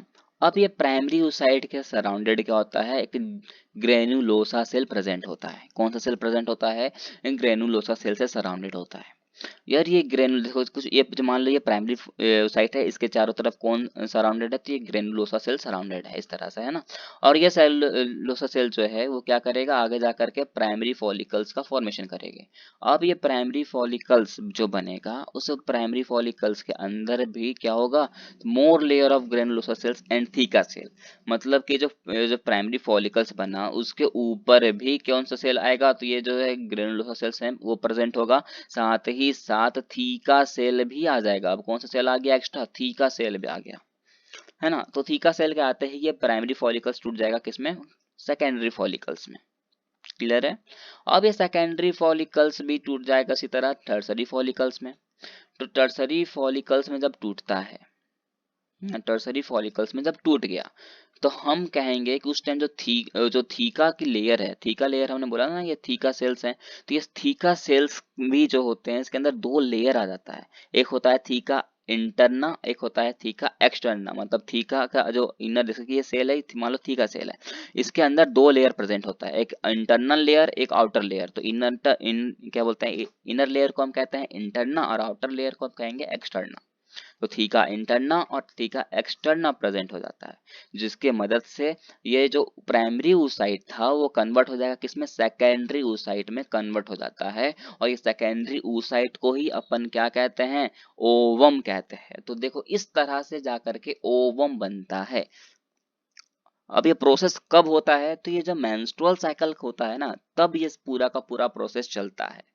ये जब मैं देखो यहाँ पर इस फिगर में हम देखेंगे तब हम समझ आएगा, लेकिन इस फिगर को समझाने के लिए मुझे ये सब कुछ बताना जरूरी है ना, इसीलिए मैं यहाँ बता रहा हूँ, डायरेक्ट आप फिगर को नहीं समझ सकते हो। तो ये प्राइमरी oocyte से सेकेंडरी oocyte में कन्वर्ट हो चुका है, मतलब अब वो हमें मिल चुका है। और इसमें क्या है, एंटरनम कैविटी प्रेजेंट, सॉरी एंटरनम प्रेजेंट होता है, जिसके अंदर क्या होता है, तो एक फ्लूइड फिल्ड कैविटी प्रेजेंट होता है। क्लियर है। अभी तक तो हमने यहाँ देख लिया ना कि ये समय कौन चीज क्या मिल गया, तो सेकेंडरी oocyte हमें मिल चुका है। अब ये सेकेंडरी oocyte के बाद, ये सेकेंडरी oocyte जो है वो क्या करेगा, देखो सेकेंडरी oocyte कब मिला, इस टर्सरी फॉलिकल्स के बाद। तो ये टर्सरी फॉलिकल्स अब आगे जा करके ग्राफियन फॉलिकल्स बनाएगा, क्या बनाएगा, ग्राफियन फॉलिकल्स बनाएगा। और इसी ग्राफियन फॉलिकल्स के अंदर क्या होता है, एक लेयर प्रेजेंट होता है जिसको कहते हैं जोना पेलुसिडा, है ना। इसी ग्राफियन फॉलिकल्स के ऊपर एक लेयर प्रेजेंट होता है कि जोना पेलुसिडा है, इस तरह का एक लेयर प्रेजेंट है जोना पेलुसिडा। और आपको याद होगा कि हमने क्या कहा था, एक स्पर्म और एक ओवम मिलता है तो फर्टिलाइजेशन होता है। तो हमने देखा स्पर्म तो पहले ही हमने देख लिया था कैसे बनता है, ओवम यहाँ पर देख लिया कि कैसे बनता है, सेकेंडरी सेट बन गया मतलब क्या, ओवम बन गया। तो यहाँ पर मान लो यहाँ पर ओवम प्रेजेंट है कुछ इस तरह, है ना, यहाँ पर ओवम प्रेजेंट है। अब इसे करनी है भैया मैटिंग। मैटिंग कब करेगा, जब स्पर्म आएगा। तो स्पर्म को आना होगा इस दीवार तोड़ के, और ये दीवार किसकी बनी है, जोना पेलुसिडा की बनी है। लेकिन जोना पेलुसिडा का कहना है कि ये एक बार में सिर्फ एक ही स्पर्म को एंट्री देगा। बाकी जैसे एक स्पर्म इंटर कर जाएगा, ये तुरंत अपना गेट को क्लोज कर देगा, और गेट क्लोज होते ही जितने भी स्पर्म होंगे उसको बोलेगा तुम डीजनरेट हो जाओ, वरना भाई मैं तुम्हें भगा दूंगा। तो स्पर्म डर जाता है और वो डीजनरेट कर जाता है। क्लियर है। जैसे कि आप मान लो, अब ये इधर से मान लो कि जो मेल का स्पर्म आ रहा होगा, हो सकता है उसमें गैमेट कौन सा होगा, एक्स गैमेट होगा। तो फीमेल के पास भी जो ओवम बनी, मान लो हो सकता है उसमें भी एक्स गैमेट प्रेजेंट होगा। तो दोनों अगर मिलेगा तो क्या बनेगा, दो गैमेट अगर मिलते हैं तो एक क्रोमोसोम बनता है। याद होगा, क्रोमोसोम बनता है दो गैमेट मिलने से। अगर आपको याद नहीं है तो आपने मेरा जेनेटिक्स वाला लेक्चर नहीं देखा है, अगर आपने नहीं देखा है तो आप इसमें कंफ्यूज होते रहोगे, है ना। तो प्लीज उसको पहले जाकर के देख लेना। मैं तो यही रिक्वेस्ट करूंगा, लिंक डिस्क्रिप्शन में दी हुई है, आप अच्छे से जाके अगर देख लोगे तो कंफ्यूजन नहीं रहेगा। अगर तो ये क्रोमोसोम क्या बन जाएगा, एक्स एक्स क्रोमोसोम, और हमें पता है एक्स एक्स क्रोमोसोम है मतलब लड़की ही मिलेगी। अगर मान लो ये स्पर्म जो आया उसमें कौन सा गैमेट हो, अगर वाई गैमेट हो, है ना, वाई गैमेट प्रेजेंट है, तो अगर ये और यहाँ पर एक्स प्रेजेंट है तो क्या मिल जाएगा हमें, एक्स और वाई क्रोमोसोम मिलेगा, एक्स वाई क्रोमोसोम मिलेगा। तो एक्स वाई क्रोमोसोम किसका होता है, मेल का होता है। तो मतलब डिपेंड किस पे करता है, हम मेल के गैमेट पे डिपेंड करता है कि कौन सा गैमेट जो है इंट्रोड्यूस कर रहा है इस फीमेल गैमेट के साथ। क्लियर है। यहाँ तक तो क्लियर है ना कि जोना पेलुसिडा ये क्या कर रहा है, एक ही स्पर्म को अंदर आने देती है। अगर वो स्पर्म अगर मोटाइल रहा तो मैटिंग कर लेगा, नहीं मोटाइल हुआ तो मैटिंग नहीं होगी, सिंपल सी बात है। मतलब वो प्रेगनेंसी होने के दो केसेस हैं। पहला, या तो स्पर्म यहाँ तक पहुंचे ही ना, तो अगर पहुंचेगा नहीं तो मैटिंग नहीं होगी, मैटिंग नहीं होगी तो प्रेगनेंसी नहीं होगी। और अगर पहुंच गया है तो वो स्पर्म होना चाहिए जो नन मोटाइल हो। नन मोटाइल स्पर्म होगा तो ऑब्वियसली डी जनरेट कर जाएगा, जिसके कारण फिर से क्या होगा, फर्टिलाइजेशन नहीं हो पाएगा, तो प्रेगनेंसी नहीं होगी। अब प्रेगनेंसी होने की चांसेस क्या है कि कोई भी एक जो कि स्पर्म आ जाए, मोटाइल स्पर्म यहाँ तक आ जाता है तो वो क्या करेगा, फर्टिलाइजेशन भी कर लेगा। फर्टिलाइजेशन अगर हो गया तो प्रेगनेंसी हो जाएगी, ये आपको याद रखना है ना। अब देखो, ये जो ग्रेफियन फॉलिकल्स है ना, इसके अंदर तो ओवम भी प्रेजेंट है, क्लियर बात है, ओवम तो है, और जेना पेलुसुला भी प्रेजेंट है ना। लेकिन किसी कारण ये जो ग्रेफियन फॉलिकल्स है वो रप्चर हो जाता है, टूट जाता है, और जब ये टूट जाता है तो ये कॉर्पस लूटियम को फॉर्म करता है ना, कॉर्पस लूटियम को फॉर्म करता है। और इसी कॉर्पस लूटियम जो है, ये कॉर्पस लूटियम बताता है कब प्रेगनेंसी होगी और कब प्रेगनेंसी नहीं होगी। और हमने रीजन तो मैंने पहले ही बता दिया है, प्रेगनेंसी कब हो सकता है, तो जब गैमेट, जो कौन सा गैमेट आया हो, 60% वाला गैमेट आया हो, इन्वॉल्व हुआ फर्टिलाइजेशन में, जैसे कि हमने पहले यहाँ देखा था, मैंने बोला था ना, ये 60% वाला सम, ये देखो है ना, इस लाइन को आप ध्यान से पढ़ते जा रहे हो तो मतलब आप कहीं कंफ्यूज नहीं होंगे, है ना। तो हो सकता है कि वो 60% वाला स्पर्म हो, जिसके कारण मैटिंग कर लेगा। तो अगर मैटिंग कर लेगा तो प्रेगनेंसी हो जाएगी। मेरे को बार बार ये रिपीट नहीं करना था, पर मैं कर रहा हूँ ताकि आपको याद हो जाए। तो प्रेगनेंसी हो जाएगी, और प्रेगनेंसी अगर होगी तो फीमेल बॉडी में कौन सा एंजाइम जो है वो ज्यादा रिलीज होगा, कौन सा हार्मोन जो है वो ज्यादा रिलीज होगा, तो वो इस्ट्रोजेन और प्रोजेस्टेरोन का जो लेवल होता है वो बढ़ जाता है फीमेल बॉडी में प्रेगनेंसी होने के बाद। क्लियर है यहाँ तक। अगर प्रेगनेंसी नहीं होगी तो वो क्या हो जाएगा, वो ऑब्वियसली डीजनरेट हो जाएगा, वही चीज मैंने यहाँ लिखा है। और वही चीज ये डायग्राम बताता है जो कि है मेंस्ट्रुअल साइकिल का डायग्राम। यहाँ पर आपको बहुत पेचीदा लग रहा होगा, अब बहुत इजी लगेगा। देखो, हमें आपको अगर याद हो तो हमने अभी जस्ट बात किया था कि primary follicles, secondary follicles, tertiary follicles, तब जाके हुआ मैच्योर बना, मैच्योर बनने के बाद ही क्या हुआ, उसको हमने कहा ग्रेफियन फॉलिकल्स, जैसे कि यहाँ पर सेम लिखा हुआ है ना। एक मिनट, कहाँ गया यार, पेन चेंज कर लेता हूँ, ये थोड़ा क्लियर विजिबल नहीं हो रहा।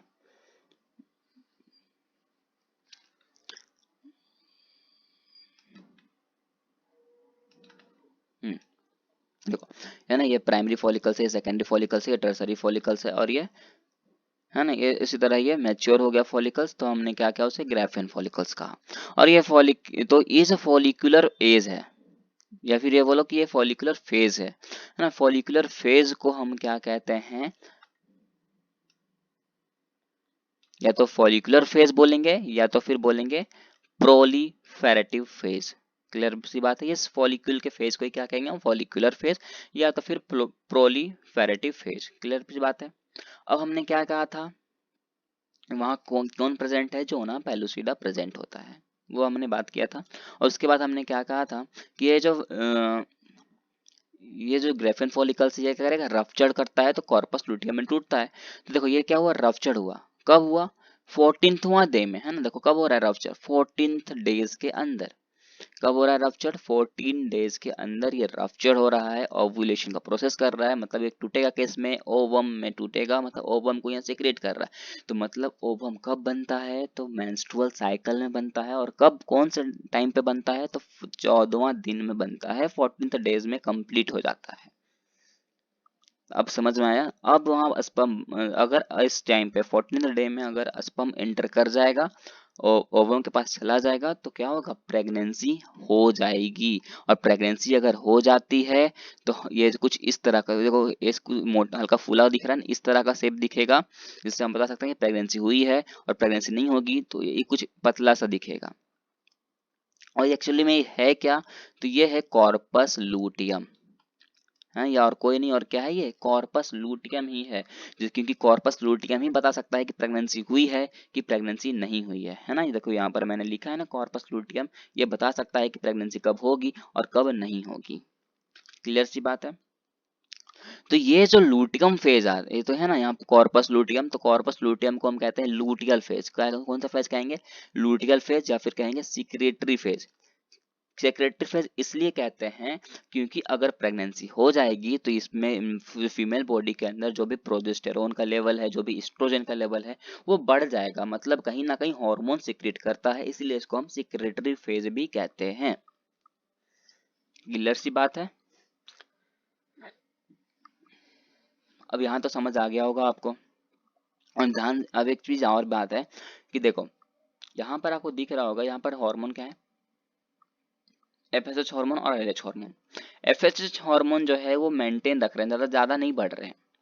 लेकिन अगर एलएच हार्मोन की देखो तो एलएच हार्मोन जो है वो 14th डे में बहुत ही ऊपर चला जाता है ना। तो 14th डे में ऊपर इसलिए जा रहा है क्योंकि ये ओवम को बना रहा है, और ओवम के समय कांटेक्ट में अगर स्पर्म आ गया तो क्या कर लेगा? मैटिंग कर लेगा, और बताएगा कौन? कॉर्पस लूटियम बताएगा। क्लियर है यहाँ तक? चलो अब बताओ, ये क्वेश्चन का आंसर दो कि corpus luteum develops from, corpus luteum कब बना था? तो इसका क्वेश्चन का आंसर तुरंत दो देखो कि ग्राफियन फॉलिकल्स में बना था। याद है ग्राफियन फॉलिकल जब रफ्चर हुआ था तभी तो कॉर्पस लूटियम बना था। लूटियल फेज याद होगा, अभी अभी जस्ट कंप्लीट किया। क्लियर है? फिर कह रहा है process by which Graafian follicles are form in the ovary is known as. चलो चलो इसका क्वेश्चन का आंसर आप फटाक से, ज्यादा टाइम नहीं दूंगा, बस 5 सेकंड का टाइम दूंगा, इसका आंसर आपको खुद बताना है। 1 2 3 4 एंड 5। अगर आपने दे दिया तो बहुत ही अच्छी बात है, मतलब इसका मतलब है कि आप अच्छे से पढ़ रहे हो, और अगर नहीं दिया तो भी आप अच्छे से पढ़ रहे हो, ऐसी बात नहीं है। कभी कभी हो जाता है कि आप नहीं दे पाते हो आंसर, है ना। अपने आप को कभी ऐसा मत समझो कि मैं अच्छा नहीं हूँ, और आपसे अच्छा कोई नहीं है, बस ये सोचो, है ना। देखो इसका आंसर है थर्ड, फॉलिक्यूलोजेनेसिस। क्लियर है? देखो ये सारी की सारी वही बातें हैं जो मैंने आपको बताया है कि किस तरह स्पर्म है जोना पेलुसुडा के कांटेक्ट में आता है, और है ना किस तरह से फॉर्मेशन होता है, कैसे जायगोट बनता है। ये कुछ डायग्राम है, देखो डायग्राम से मदद से हम बता देते हैं, यहाँ क्लियर कर लेते हैं एक बार कि ये देखो ये ओवम है, ओवम बन चुका है, ओवम के ऊपर क्या है? जोना पाइलोसुडा प्रेजेंट है। यहाँ से क्या आ रहा है? स्पर्म आ रहा है। देख सकते हो कि ये 3 स्पर्म दिखाए गए हैं यहाँ पर, एक स्पर्म ये, एक स्पर्म ये है, और एक ये है। तीनों में से देख सकते हो कि इंटर कौन किया है? इंटर स्पर्म किया है ये वाला स्पर्म जो है ये ओवम के अंदर आ चुका है। मतलब जोना पाइलोसुडा को तोड़ करके ये अंदर आ गया। तो जैसे ही अंदर आया ये सबको क्या किया? ब्रेक कर दिया कि नहीं? इसको क्या करे? रोक दिया ना, एक तरह से इसको रोक दिया कि भैया तुम अब अंदर नहीं जा सकता, एक अंदर आ चुका है, अब तुम अंदर नहीं जा सकते। अब यह स्पर्म मोटाइल है या नॉन मोटाइल है वो कौन बताएगा? तो कौन बताएगा? याद कर लो, अभी हम थोड़ी देर पहले किए थे ना। कौन बताएगा? यहाँ कॉर्पस लूटियम बताएगा। क्यों? क्योंकि उसी वही डिपेंड करता है कि बता सकता है कि कब प्रेगनेंसी होगी और कब नहीं होगी। तो प्रेगनेंसी तभी होगी जब मैटिंग हुई होगी। हाँ, तो अगर ये मोटाइल स्पर्म होगा, अच्छा स्पर्म होगा, तो क्या कर लेगा? मैटिंग कर लेगा, और मैटिंग जैसे होगा तो फर्टिलाइजेशन कंप्लीट होगा, प्रेगनेंसी हो जाएगी। तो बता देगा, कौन बताएगा? कॉर्पस लूटियम बता देगा कि हाँ प्रेगनेंसी हो गई है, और कुछ साइक्लिक चेंजेस देखने को मिल जाएंगे फीमेल बॉडी के अंदर। यहाँ तक क्लियर है? एम्ब्रियो का फॉर्मेशन है ना, एम्ब्रियो फॉर्मेशन। एक्चुअली ना ये डायग्राम जो है, इसका डायग्राम अगर आप देखना चाहो तो आप गूगल में भी देख सकते हो, पर अगर मैं डायरेक्ट डायग्राम दिखाता तो आप नहीं समझ सकते, और मेरे को डायग्राम यहाँ मिस हो गया है, तो मैं ये वो डायग्राम ना यहाँ बीच में डाल दे दूंगा, ठीक है, आप देख लेना, है ना। मैं मिस हो गया यार, याद से ही मिस हो गया, कोई बात, इसमें समझा देता हूँ, है ना। देखो एम्ब्रियो का फॉर्मेशन होता कैसे है। तो जायगोट देखो, हमें पता है ना कि मैट्रिक डिवीजन हुआ तो उससे क्या बन गया? जायगोट बना। जायगोट का कुछ स्ट्रक्चर देखो इस तरह का होता है ना, सिंगल है ये। इस जायगोट के अंदर क्या प्रेजेंट होता है? तो 2 डॉटर सेल बनते हैं। इससे जायगोट से क्या बनता है? आगे जाकर 2 डॉटर सेल बनते हैं। कुछ इस तरह का स्ट्रक्चर आ जाएगा। 2 डॉटर सेल देख सकते हो कि ये सेल और एक ये सेल है ना, 2 डॉटर सेल है, इसको हम कहते हैं ब्लास्टोमर। मतलब कि क्या है? 2 डॉटर सेल है तो हमने क्या कहा? एक ब्लास्टोमर। क्लियर है? लेकिन अब इस ऐसे ही 8 से 16 ब्लास्टोमर है ना, 8 to 16 ब्लास्टोमर जो होते हैं प्रेजेंट होते हैं, तो उसको हम कहते हैं मोर्यूला। क्या कहते हैं, मोर्यूला। ध्यान से समझो, एक जायगोट है, एक जायगोट से क्या बना, 2 डॉटर सेल बना, 2 डॉटर सेल को हमने क्या कहा, ब्लास्टोमर कहा, और 8 से 16 ब्लास्टोमर जब मिलते हैं तो क्या बोला कि एक मोर्यूला फॉर्म होता है। उस मोर्यूला के अंदर क्या होगा, कुछ उसका इनर सेल मास होगा और ट्रोपोप्लास्ट प्रेजेंट होता है। ये दोनों जब मिलते हैं तो हम उस प्रोसेस को कहते हैं ब्लास्टोसिस्ट। और ब्लास्टोसिस्ट कहता है कहाँ, सॉरी, ब्लास्टोसिस्ट कहता है कहाँ होता है, तो ये होता है एंडोमेट्रियम ऑफ यूटेरस। तो ब्लास्टोसिस्ट कहाँ चल रहा है, ये प्रोसेस कहाँ चल रहा है, यूटेरस के एंडोमेट्रियम वाले वाल में। और आपको पता है, मैंने इसलिए पहले ही बताया था कि बेबी का डेवलपमेंट कहाँ होता है, तो आप एंडोमेट्रियम में होता है, जो कि एक यूटेराइन वॉल है, इनर यूटेराइन वॉल है ना। और इस प्रोसेस को हम कहते हैं इम्प्लांटेशन। क्या कहते हैं, इम्प्लांटेशन। क्लियर है? हाँ यार, ये तो क्लियर ही होगा, क्यों नहीं होगा तो स्प्राइट पी लेना है ना। अब आते हैं एंडोमेट्रियम। एंडोमेट्रियम में कुछ मेन चीज है, वो मेरे को बताना है, इसलिए मैं आता हूँ। देखो, एंडोमेट्रियम का जो वॉल है कुछ इस तरह का होता है। क्लियर है? और यहाँ पर क्या हमें पता है क्या हो रहा है, एम्ब्रियो का डेवलपमेंट हो रहा है। अब एम्ब्रियो का डेवलपमेंट हो रहा है तो उसे भी तो नीड्स है ना, कुछ तो खाने के लिए चाहिए। तो खाना कहाँ से मिलता है, जो उनकी मॉम है उसी के उनके थ्रू ही इसको खाना मिलता है। कैसे मिलता है, तो वो जो बेबी है वो अटैच किसके थ्रू होती है, कनेक्ट किसके थ्रू होता है, तो एक प्लाजेंटा के थ्रू वो फीमेल बॉडी से कनेक्ट होता है। क्लियर है? और इस प्लाजेंटा के थ्रू ही क्या जाता है, इस एम्ब्रियो तक खाना पहुंचता है, जो भी ये खाता है वो पहुंचता है ना, ताकि उसे जो भी नीड है वो पूरा कर सके और वो हेल्दी रहे, है ना। और इस प्लाजेंटा के बाहर क्या होता है, सॉरी, इस ये जो एंडोमेट्रियम का वॉल है उसके बाहर एक विलाई प्रेजेंट होता है। उस विलाई को कहते हैं कॉर्निक विलाई, जो कुछ भी प्रॉब्लम होता है तो सेंस करके तुरंत फीमेल बॉडी को बताता है। आपको याद है तो थोड़ा मैंने बताया था कि फीमेल बॉडी में कुछ अगर प्रेगनेंसी होगी तो कुछ हार्मोनल चेंजेस भी आते हैं। जैसे कि क्या क्या होगा, तो एचसीजी होगा। एचसीजी मतलब कि ह्यूमन कॉर्निक गोनाडोट्रोफिन, ये सारे के लेवल बढ़ जाएंगे। हो सकता है एचपीएल का लेवल बढ़ जाए, एस्ट्रोजन प्रोजेस्टेरोजन का लेवल बढ़ जाएगा, है ना। तो इस सब लेवल बढ़ जाएगा। हो सकता है कि वेरी रिलैक्सिंग हार्मोन्स को सिक्रेट करने लगे, जैसे कि एचसीजी, एचपीएल, है ना, रिलैक्सिंग हार्मोन को सिक्रेट करने लगेगा। क्यों रिलैक्सिंग हार्मोन को सिक्रेट क्यों करेगा, क्योंकि प्रेगनेंसी में पेन होती है, तो पेन को कंट्रोल करने के लिए बॉडी क्या करेगा, तुरंत सोचेगा कि कुछ हार्मोन सिक्रेट करते हैं, ताकि क्या हो, उससे थोड़ा जो भी पेन है वो क्या हो, कम हो सके। इसलिए ऐसे ये हार्मोन्स को है फीमेल बॉडी जो है सिक्रेट करती है ड्यूरिंग प्रेगनेंसी। क्लियर है? In addition, during pregnancy, estrogen, progesterone, cortisol, PRL, thyroxine are also increase in maternal blood. देखो, ये सारे के सारे चीज जो है क्या होते हैं, प्रेगनेंसी के टाइम बढ़ जाते हैं, साथ ही साथ थायरोक्सिन भी बढ़ जाता है। थायरोक्सिन बढ़ता है क्यों, क्योंकि फीमेल बॉडी में क्या होता है, प्रेगनेंसी के टाइम जो है ना ब्लड की कमी हो जाती है। ब्लड की कमी क्यों होती है, क्योंकि वो खाना सही से नहीं मिल पाता। क्यों नहीं मिल पाता, तो फीटल का ग्रोथ में चला जाता है, तो उसके कारण क्या होता है, इनकी थोड़ी ब्लड की कमी हो जाती है, लॉस हो जाता है।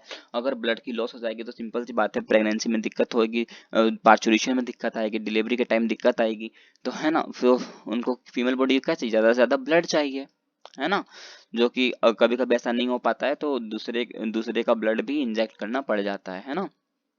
पर ऐसा नहीं कि जो ए पॉजिटिव है तो बी पॉजिटिव का ब्लड दे दो, ऐसा नहीं करते हैं। जो ब्लड ग्रुप होता है उसे वही ब्लड ग्रुप का ब्लड चाहिए होता है। ये तो आपको सबको पता होगा इतना, है ना। तो ब्लड कहाँ कहाँ लॉस होता है, दूसरा एक है फीटल ग्रोथ में, दूसरा मेटाबॉलिक चेंजेस होते हैं जो उसमें ब्लड का नुकसान होता है, तीसरा मेंटेनेंस ऑफ प्रेगनेंसी, प्रेगनेंसी को मेंटेन करने के लिए कुछ ब्लड का नुकसान हो जाता है। अब बात करो, ये सारे सारे बहुत इंपॉर्टेंट है, और ये सारे सारे जो वर्ड्स लिखे गए हैं ना, सारे सारे बायोलॉजिकल टर्म में लिखे गए हैं, इसलिए थोड़ा आपको कंफ्यूजन हो रहा है। मैं बताता हूँ तो आपको कंफ्यूजन सारा दूर हो जाएगा। जैसे कि पहला है गेस्टेशन पीरियड। गेस्टेशन पीरियड को ही अपन प्रेगनेंसी पीरियड कहते हैं, जैसे कि कितने मंथ का होता है, तो 9 मंथ का होता है, ये सबको पता है। दूसरा है पार्चुरेशन। पार्चुरेशन का मतलब मैंने बार बार बताया है कि जब बच्चे का डिलीवरी होता है उस प्रोसेस को कहते हैं पार्चुरेशन। लेगेशन कहने का मतलब है जब बच्चे का डिलीवरी हो जाता है, डिलीवरी होने के बाद जो भी प्रेग्नेंट वुमेन होती हैं उनके मेमोरी ग्लैंड से मिल्क सीक्रेट होता है, उस प्रोसेस को कहते हैं लैक्टेशन। और उस मिल्क में क्या होता है ना, एक उस मिल्क को हम कहते हैं कोलोस्ट्रम। फर्स्ट मिल्क को क्या कहते हैं, कोलोस्ट्रम कहते हैं। और उस मिल्क में आईजीए प्रोटीन प्रेजेंट होता है, जो कि बहुत ही इंपॉर्टेंट होता है, इसलिए कहा जाता है कि बच्चे को मदर मिल्क ही दिया जाए। जब अब बात करते हैं कि जब प्रेगनेंसी होती है, प्रेगनेंसी के प्रेगनेंसी पीरियड कितना है, 9 मंथ का होता है। तो जब फर्स्ट मंथ चलता होता है तो उस टाइम बेबी का क्या हो रहा है, हार्ट फॉर्म होता है। बेबी कहाँ रहता है, तो यूटेरस का इंडोमेट्रियम लेयर में रहता है। ये आपको याद रखना है ना। एंड ऑफ 2 मंथ, जब 2 मंथ कंप्लीट हो जाता है तो जो बच्चे का लिम्स होते हैं, है ना, जो भी फिंगर्स होते हैं, वो सारे के सारे फॉर्मेशन होने लगते हैं। बात करें जब एंड ऑफ 3rd मंथ या फिर जो बोलो 12th वीक, और इसी को 3rd मंथ को ही क्या कहते हैं, हम 1 ट्राइमेस्टर बोलते हैं। मतलब 3 मंथ कंप्लीट होता है तो हम ये कहते हैं कि फर्स्ट ट्राइमेस्टर अपना कंप्लीट हो गया। और फर्स्ट ट्राइमेस्टर में क्या होता है, जब होता है तो मेजर ऑर्गन्स का फॉर्मेशन होने लगता है ना। कुछ कुछ जो मेजर ऑर्गन्स है, जैसे कि लिम्स हो गया बच्चे का, एक्सटर्नल जेनिटिलिया हो गया, मतलब कि क्या पेनिस हो गया, तो ये सारे चीज का क्या होने लगता है, फॉर्मेशन होने लगता है। क्लियर है। अब बात करते हैं ड्यूरिंग 5 मंथ। जब 5 मंथ का हो जाता है तो बच्चे का पहला मूवमेंट होता है, तब मदर्स को फील होता है कि हाँ, बच्चा जो है वो सेफ है। और उसको देखने के लिए क्या करते हैं, तो उसका सोनोग्राफी कराते हैं ना, जिसका वजह से वो देख सकते हैं कि बेबी का मूवमेंट हो रहा है या नहीं हो रहा। तो फर्स्ट मूवमेंट जो है वो 5 मंथ का होता है, 5 मंथ में होता है। और बात करें कि उसमें 5 मंथ के अंदर जो बेबी के हेड होते हैं उसमें हेयर्स आने शुरू हो जाते हैं। क्लियर है। अब बात करते हैं एंड ऑफ 6 मंथ, या फिर बोलो 24 24 वीक, या तो फिर बोलो सेकेंड ट्राइमेस्टर। जब सेकेंड ट्राइमेस्टर कंप्लीट होता है तो फाइन हेयर्स आ जाते हैं हेड पे, आईलिड सेपरेट हो जाता है, आईलेसेस फॉर्म हो चुका होता है। तो ये सारी बात है। और जब 3rd ट्राइमेस्टर आएगा तो क्या होगा, बेबी का डिलीवरी होएगा, है ना। तो यह याद रखना है कि पीरियड में 9th मंथ का जो पीरियड होता है इसमें 3 ट्राइमेस्टर आते हैं। फर्स्ट में क्या होता है, सेकेंड में क्या होता है, थर्ड में क्या होता है, ये आपको याद रखना है। अब आपको यहाँ एक चीज समझनी है। याद है आपको मैंने कहा था कि इंडोमेट्रियम बेबी जो रहता है, मायोमेट्रियम क्या करता है, वो मायोमेट्रियम जो है वो क्या करता है, यूट्राइन कॉन्ट्रैक्शन प्रोवाइड करता है। कब, डिलीवरी के टाइम। तो जैसे कि फीटस डेवलप हो चुका है, उसका डिलीवरी अगर करना है, 3rd ट्राइमेस्टर आने वाला है, उसको डिलीवरी करने है तो कौन हेल्प करेगा, मायोमेट्रियम हेल्प करता है। मायोमेट्रियम क्या करेगा, कॉन्ट्रैक्शन प्रोवाइड करेगा, ताकि उससे क्या हो, फीटल में इजेक्शन हो, है ना। और ये जो जो भी स्ट्रोंगर कॉन्ट्रैक्शन होता है, वो जो है वो मायोमेट्रियम कैसे दे पाता है, क्योंकि उस मायोमेट्रियम के अंदर क्या प्रेजेंट होता है, ऑक्सीटोसिन हार्मोन प्रेजेंट होता है। और ये ऑक्सीटोसिन हार्मोन जो है वो रिलीज कहाँ से होता है, तो पिट्यूटरी ग्लैंड से रिलीज होता है, जो कि है ना। और जो कि ऑक्सीटोसिन ऑक्सीटोसिन ही मेन काम करता है कि वो उसे कॉन्ट्रैक्शन देने पे मजबूर कर देता है। मतलब कि कॉन्ट्रैक्शन कौन दे रहा है, मायोमेट्रियम ही दे रहा है। पर क्यों दे रहा है, क्योंकि उसमें ऑक्सीटोसिन हार्मोन प्रेजेंट है। और ऑक्सीटोसिन हार्मोन रिलीज कहाँ से हो रहा है, तो पिट्यूटरी ग्लैंड से रिलीज हो रहा है। अगर आपको याद हो तो मैंने एक चैप्टर बताया है, उसमें भी मैंने बताया है, सॉरी, ठीक है। यहाँ तक आपको क्लियर है, अभी यहाँ तक तो क्लियर है ना। अब बात करते हैं, तो यहाँ क्या हो जाएगा, इसका पार्चुरेशन हो जाएगा। अब इसका क्या, बच्चे के क्या होगा, पार्चुरेशन का टाइम आएगा, पार्चुरेशन यहाँ से हो जाएगा अच्छे से। क्लियर है। अब हमारा टॉपिक है मेमोरी ग्लैंड।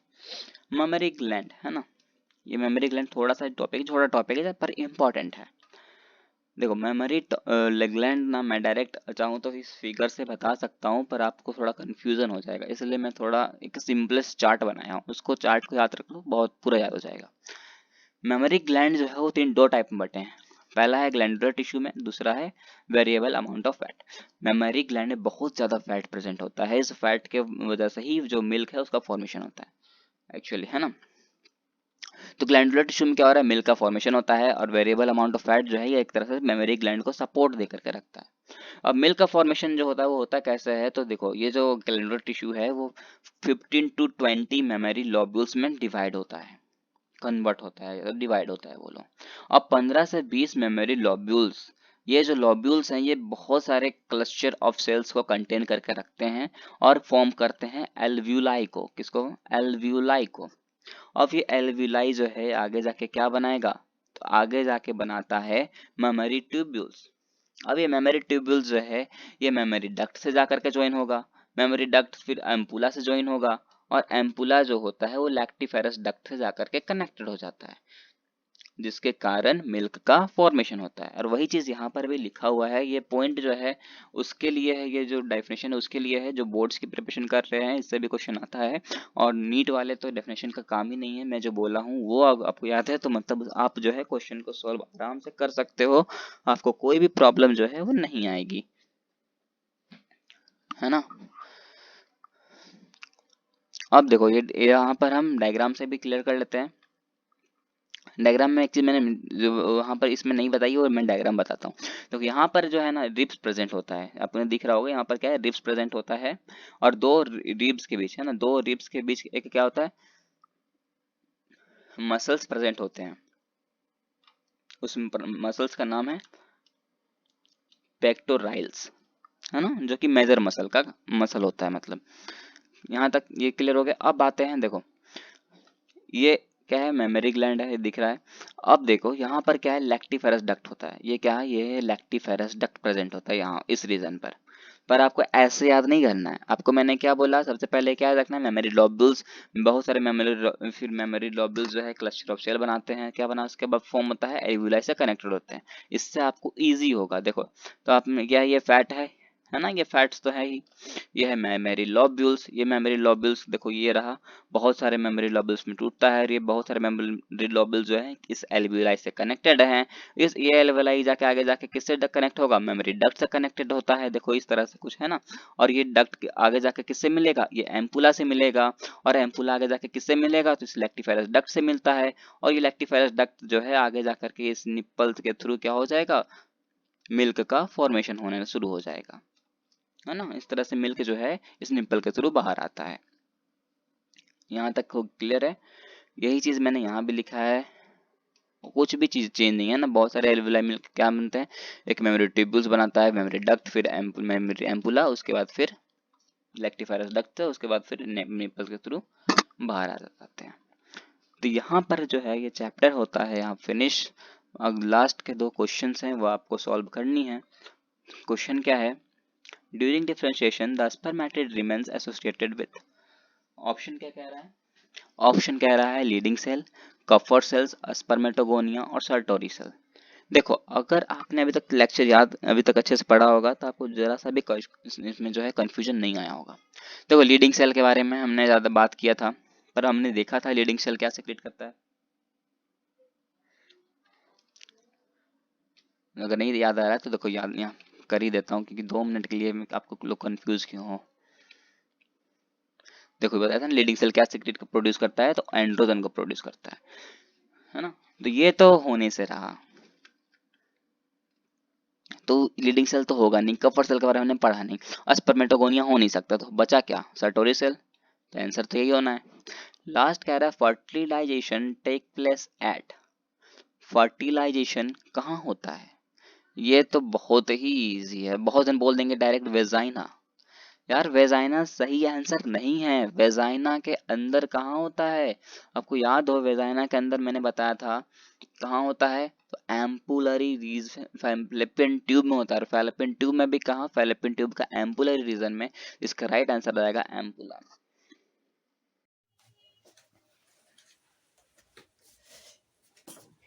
तो रिप्रोडक्शन हमने पढ़ लिया। रिप्रोडक्शन में कोई डाउट तो नहीं होना चाहिए, फिर भी अगर कोई डाउट आपको आता है तो आप हमें कमेंट कर सकते हैं और मैं वहाँ जाके आपको सॉल्यूशन दे दूंगा। तो कैसा लगा आपको ये रिप्रोडक्शन का चैप्टर, क्योंकि हमने बहुत अच्छे से डिटेल में पढ़ा है और खास करके डायग्राम के साथ पढ़ा है तो आपको याद रह गया होगा। बस मैं आपको एक चीज़ बोलना चाहूँगा कि जो भी आप बोर्ड की प्रिपरेशन कर रहे हो या फिर आप नीट की प्रिपरेशन कर रहे हो तो डायग्राम को ज़्यादातर फोकस करें, क्योंकि डायग्राम अगर आपको याद हो जाता है ना, डायग्रामिक भी बहुत इंपॉर्टेंट होता है एक्चुअली। अगर आपको डायग्रामिक व्यू अगर आप याद कर लेते हो तो आप पूरा चैप्टर समझो तो सिर्फ डायग्राम पे ही डिपेंड था वो, है ना। जिस तरह हमने देखा चाहे वो मेल रिप्रोडक्टिव सिस्टम हो या फिर फीमेल रिप्रोडक्टिव सिस्टम हो, तो अगर दोनों को आप अच्छे से अगर देखो तो अगर आप आपको अगर वो फिगर अगर आपको याद होता है तो आप पूरा क्लियर कर सकते हो, है ना, क्योंकि फिगर से ही रिलेटेड तो था सारा का सारा। नेक्स्ट वीडियो के साथ, और नेक्स्ट वीडियो हमारा रहेगा रिप्रोडक्टिव हेल्थ। रिप्रोडक्टिव हेल्थ को ना एक्चुअली मैं इसी पे कवर करने वाला था, पर मैं छोड़ दिया क्योंकि आपको जो है कंफ्यूज हो जाते हैं, क्योंकि इस चैप्टर जो था ये बहुत इंपॉर्टेंट था। मैं नहीं चाहता था कि आप दोनों को पढ़ करके अभी कंफ्यूज हो जाओ। तो आज आप रिप्रोडक्शन को कंप्लीट कर लो, कर फिर मिलते हैं रिप्रोडक्टिव हेल्थ के लिए, है ना। तो उम्मीद करते हैं कि आपको ये जो वीडियो होगा वो अच्छा लगा होगा। तो चैनल को सब्सक्राइब जरूर करें, अगर नए